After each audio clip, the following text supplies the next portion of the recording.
Bonjour tout le monde. Aujourd'hui, je suis avec Yves Maillé. Donc, Yves est expert, conférencier, formateur en intelligence du cœur. Je te remercie, Yves, aujourd'hui d'être là avec nous et partager ton savoir en intelligence du cœur. Est-ce que tu pourrais m'en jaser un petit peu? Je suis pas très connaissante, un petit peu, mais je voudrais savoir qu'est-ce que c'est pour toi l'intelligence du cœur? Mais d'abord, merci beaucoup, Penny, de m'inviter à ce beau sommet sur le thème qui est stimulant pour moi. L'intelligence du cœur,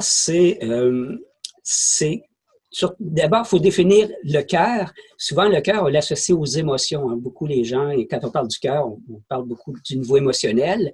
Donc, on va parler de l'intelligence émotionnelle et qui est une partie de l'intelligence du cœur. Finalement, l'intelligence du cœur, c'est d'être capable de se connecter à 4 dimensions.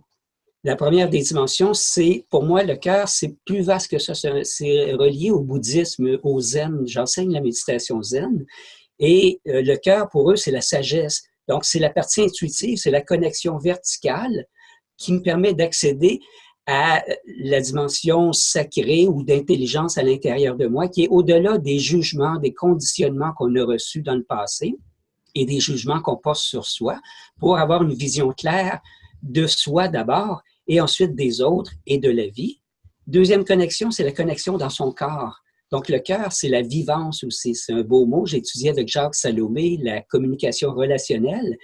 Et la vivance, c'est ça, c'est d'être capable de se connecter à son corps, à son être, à ce qui est vivant. Et il n'y a rien de plus vivant que le corps. Et pour être capable de mieux ressentir. Donc, c'est le thème clé dans l'intelligence du cœur, parce que souvent, on interprète, on juge, on réfléchit, on analyse, mais on n'est pas dans l'instant présent.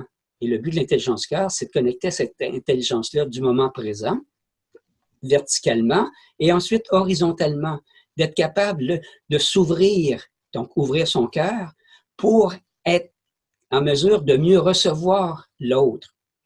Et ensuite, de mieux exprimer qui je suis. Et je pense que ça va bien aller avec le thème d'aujourd'hui, qui est le réseautage, donc d'être capable de donner et de recevoir, parce que souvent, on a de la difficulté à recevoir plus qu'à donner même.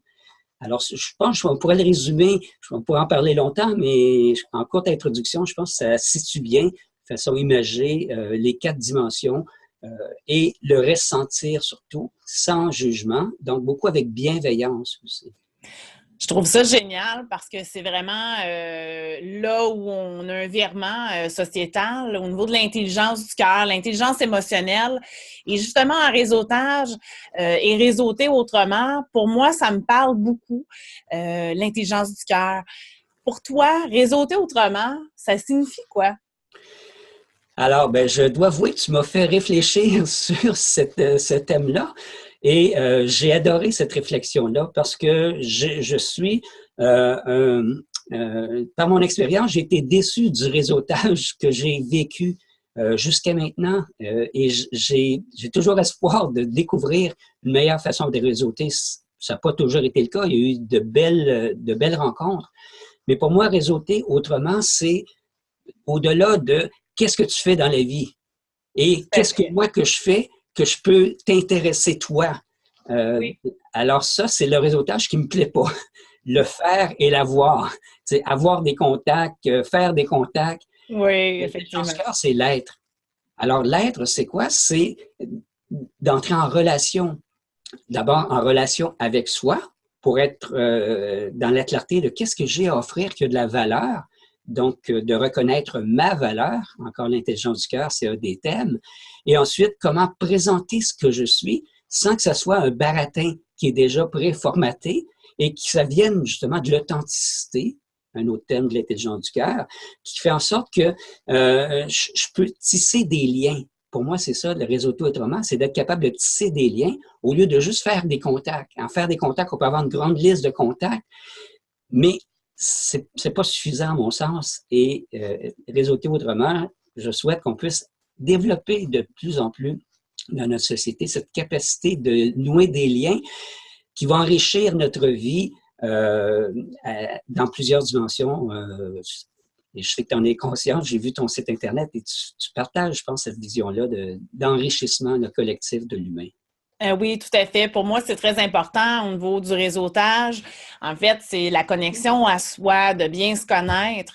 Je me répète souvent à dire faut connaître ses valeurs et non les valeurs qui ont été transmises par nos parents ou parce qu'on pense que c'est les nôtres, mais en fait, ils ont tout simplement été inculqués dans notre bagage, les valeurs de notre code génétique. Donc, ça fait en sorte que ça vient teinter des fois nos connexions à soi pour connecter à l'autre. Donc, l'intelligence du cœur, le côté émotionnel, donc le mindset du bonheur, en fait, ça fait une grande partie au niveau de la connexion, justement, aux autres. Et dans la même ordre d'idée, il y a le côté philanthrope.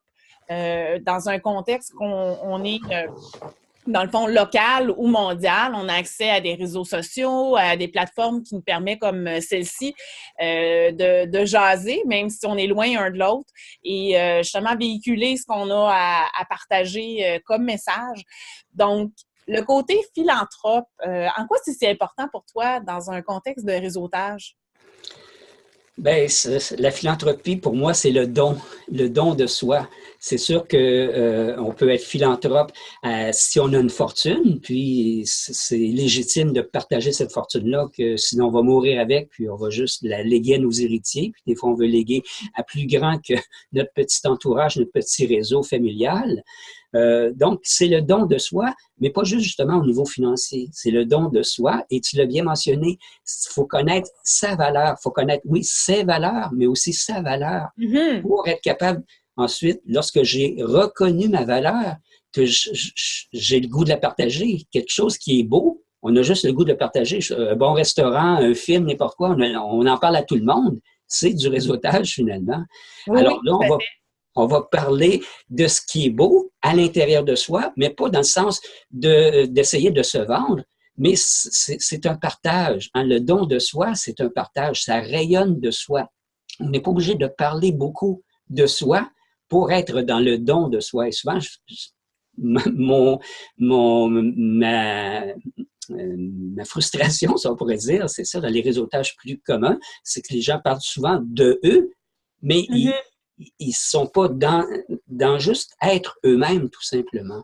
Alors, et la philanthropie, c'est cette capacité-là de générosité aussi. Donc, la générosité, et je parlais tantôt d'être capable de donner de soi, et pour être capable de donner généreusement de soi, il faut pas être, c'est un des éléments que je t'avais mentionné lors de notre première entrevue, qui est un syndrome que beaucoup de gens expérimentent, c'est le syndrome de l'imposteur. Oui, On a OK. l'impression de ne pas avoir suffisamment de choses à partager. Alors, je crois que c'est ça qui empêche les gens d'être dans cette générosité, dans cette philanthropie-là, qui fait en sorte qu'ils privent finalement tout le monde de leur richesse, qui sont les richesses humaines. C'est les richesses les plus fondamentales, les plus essentielles pour moi. Oui, tout à fait. Puis ce que je trouve intéressant, en fait, puis ce que je peux capter, c'est souvent, bon, en premier plan, c'est qu'on porte des masques par la peur du jugement, la peur de l'abandon, la peur du rejet, qui vient souvent en lien avec des besoins qu'on peut avoir. Par exemple, la peur de l'abandon, du rejet est en lien avec le besoin de reconnaissance. Donc, des fois, on peut avoir des croyances qui nous à travers nos masques qui vont nous permettre, pas nous permettre, mais qui vont empêcher de rentrer en relation avec les gens, donc de réseauter. Et ce que j'entends dans ton partage, c'est vraiment au niveau des clés du réseautage, c'est d'être soi-même et vraiment, justement, partager vraiment qui on est et enlever ces masques-là et se faire confiance afin de rentrer en connexion avec les autres. Et c'est sûr qu'en réseautage, ce que je trouve intéressant et important aussi, c'est d'utiliser son réseau, pas juste au point de vue professionnel, mais d'un point de vue personnel. Comment toi, tu vois ça ou tu ressens ça à mettre à profit son réseau pour ses objectifs de vie personnelle? Ben, ça me donne l'occasion, Penny, de te partager la découverte que j'ai faite pour moi, qui est le réseautage dans ce sens-là, qu'on appelle les cercles du cœur. Donc, OK. un cercle du cœur, finalement, je pense que ça pourrait être appelé un cercle de réseautage du cœur, ça serait bien approprié aussi. C'est justement l'occasion de s'exposer avec d'autres personnes dans ce parcours de vie qu'on a, qui est unique, mais qui est riche en même temps, et qui fait en sorte qu'on se découvre des fois des dons, des talents à travers les yeux des autres. Alors, c'est une belle pratique, ça. Et des fois, on était, comme tu l'as dit, les masques, on les a portés à cause des blessures qui ont été créées en contact avec les autres dans notre passé. Et un des meilleurs moyens que j'ai trouvé, c'est ce cercle du cœur-là pour réparer ces blessures-là et de retrouver contact avec notre potentiel et ensuite de voir que je peux recevoir aussi le potentiel des autres personnes et de découvrir qu'il y a de la richesse incroyable autour de soi qu'on ne connaît pas. Donc, ça permet de mieux se connaître à travers les autres et de mieux connaître les autres, qui fait en sorte que là, on a le goût de nourrir ces liens-là, de tisser ces liens-là. Et c'est des liens, pour moi en tout cas, dans les cercles du cœur, qui demeurent à vie. Parce que on a le goût de les entretenir, puis de continuer à partager, parce que ça devient comme une famille, finalement. Donc, c'est une famille élargie, mais qui, peut-être on pourrait dire, au niveau de l'âme, et ça a une richesse incroyable parce que les gens ont des talents, mais on ne les connaît pas toujours, ces talents et ces dons-là. Et à travers le cercle du cœur, ça nous permet aux gens de s'ouvrir et de découvrir, dans le fond, ces richesses, ces beaux talents-là qui sont autour de nous. Je trouve ça extraordinaire ce que tu partages, puis je suis une preuve vivante de justement d'avoir été propulsée. En fait, c'est la connecteur, ça vient pas de moi, c'est des gens dans mon réseau, justement, en livrant qui j'étais, en connectant les gens entre eux, me connectant avec ces gens-là, mais souvent dans le but de donner sans attente. Et puis, j'ai eu l'opportunité par mon entourage, mon réseau en Amérique du Nord, ils ont commencé à m'appeler le connecteur. La connecteur, là, j'étais, la connecteur. Et de là est venue la force du réseautage, les formations en réseautage, les ateliers en réseautage. Et ça, c'est une compétence que, justement, est venue du cercle. Indirectement, pas indirectement, directement, c'est ça. Ouais, ouais. Puis c'est ça, en anglais, on a commencé à m'appeler The Queen Connector.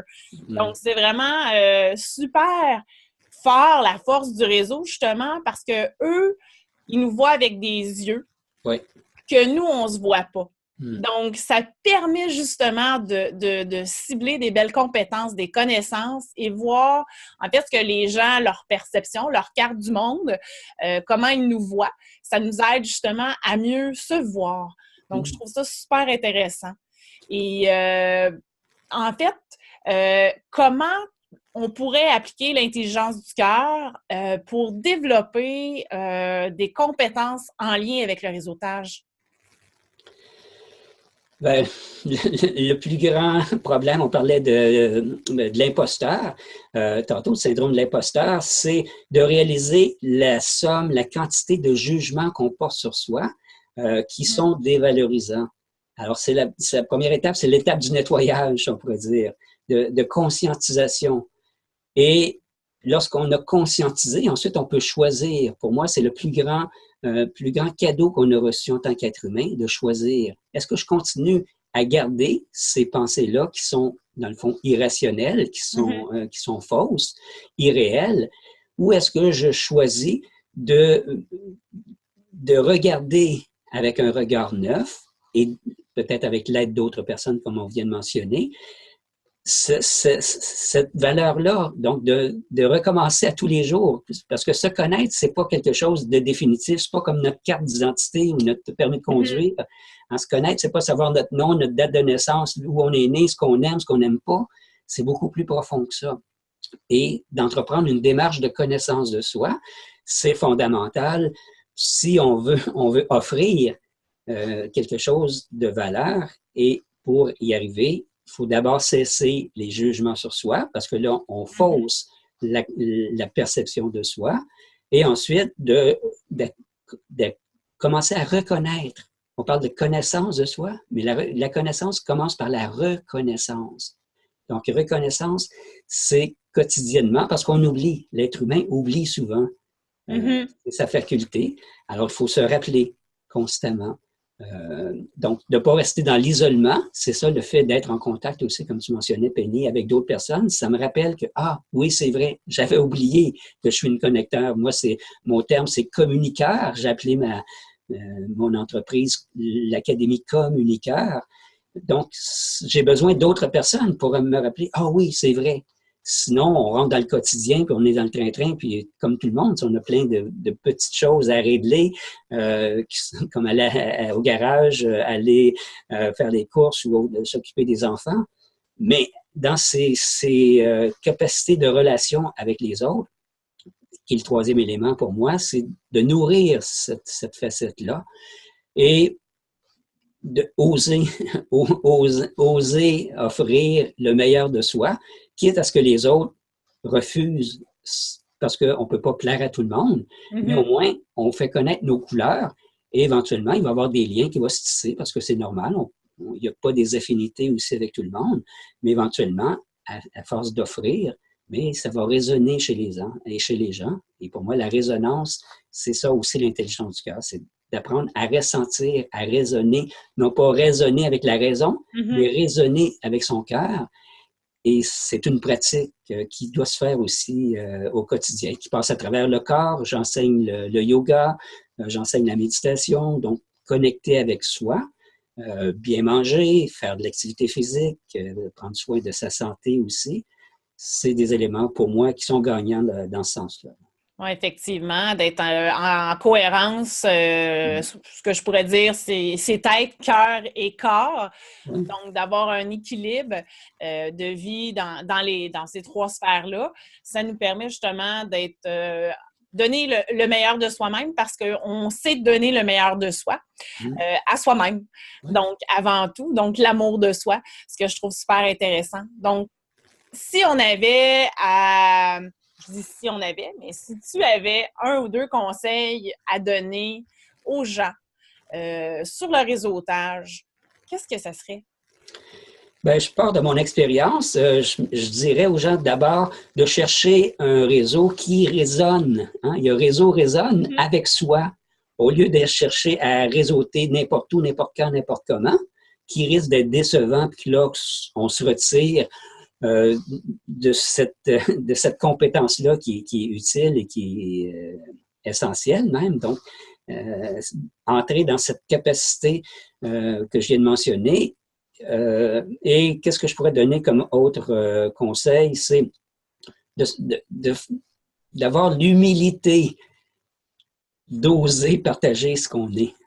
Ça demande de l'humilité. Souvent, on va penser que c'est égoïste de penser à soi, comme tu dis, d'avoir de l'amour de soi, alors que pour moi, c'est de l'humilité. L'humilité, c'est de reconnaître ce qui est vrai, ce qui est authentique, et d'oser le partager en toute simplicité aussi, sans se compliquer la vie, sans chercher à vouloir être parfait. Je reviens sur le syndrome de l'imposteur. Donc, enlever la croyance qu'il faut que je sois parfait, qu'il faut que les autres m'aiment. Donc, être bienveillant envers soi-même. Moi, j'adore ce mot-là, de la bienveillance envers soi. Et c'est ce que les gens vont ressentir. Puis ils vont avoir le goût d'en savoir plus sur nous. On n'aura pas besoin de les talonner pour leur dire « Hey, je fais ci, je fais ça, je peux t'aider » ou n'importe quoi. Mais non, on devient magnétique, attirant, parce qu'on est bienveillant. Et à ce moment-là, il y a un lien qui commence à se tisser. Oui, effectivement. Et je trouve ça vraiment intéressant parce qu'avant de rentrer en relation, encore on résume, mais il faut vraiment justement avoir la bienveillance, mais envers soi, envers les autres. Ça nous permet d'être qui on est. justement, et justement cette intégrité-là, cette authenticité-là qui est si importante, justement, pour que les gens ils viennent vers toi. Donc, aujourd'hui, je te remercie encore une fois, Yves, d'avoir été présent avec moi. Merci beaucoup. C'est un grand plaisir, Penny, et longue vie au réseautage avec le cœur. Excellent. Donc, merci tout le monde d'avoir visionné. Mon nom est Penny Lamarre, la connecteur. Regardez votre boîte courriel demain matin pour la prochaine entrevue. Merci et bonne journée.